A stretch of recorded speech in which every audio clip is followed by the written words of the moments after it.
Good day everyone, I am Crystal Anby Barrieta from grade 12 Kisimbing.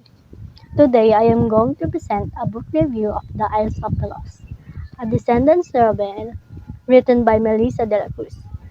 This book is the first novel in the Descendants book series, published by the Disney Press in 2015. It serves as the prequel to the movie Descendants and focuses on the lives of the villain kids before the events in the movie.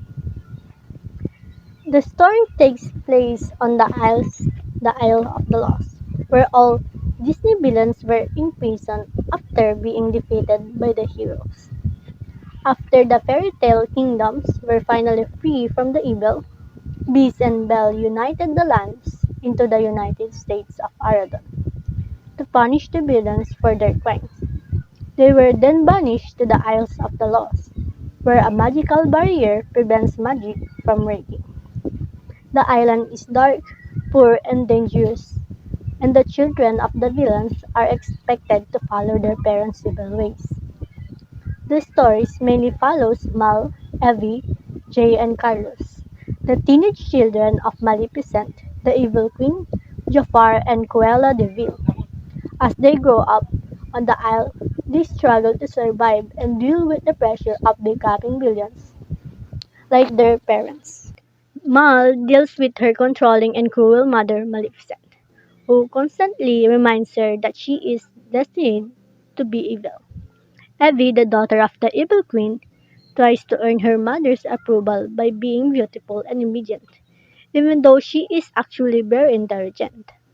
Jay, the son of Jafar, learns how to steal and survive on his own, while Carlos, the son of Cruella de Vil, lives in fear of dogs because of his abusive mother.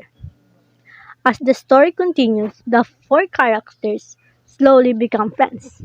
They help each other through difficult situations, such as stealing food, avoiding danger, and standing up to their parents. They even go on a risky adventure to retrieve Maleficent's powerful scepter, which help them realize that they are not just beloved children. They are also individuals who can make their own choices. One of my favorite lines in the book is said by Mal. This island isn't just a prison. It is a reminder of everything we're not allowed to be. Mal said this because she feels trapped not only by the island, but also by her mother and her destiny. She knows that she is capable of more, but the Isle of the Lost constantly reminds her that she is expected to be evil. This line shows Mal's inner conflict and her anger at the unfairness of her life, but she secretly hopes for freedom and change. Towards the end of the book, a major change happens in Aradon. Prince Ben, the son of Belle and Beast, begins to realize that the children of villains had no choice in their lives on the Isle of the Lost. Understanding this injustice, she comes up with an idea that could change everything. Although Mal, Evie, Jay, and Carlos do not leave the Isles yet, the book ends with hope. Ben announces his plan to give the children of villains a chance to live in Aradon, setting up the events of the Descendants movie for the first time. The villains' children are given something they never had before, a possible future beyond the island. The Isle of the Lost is a story about identity, friendship, and choice.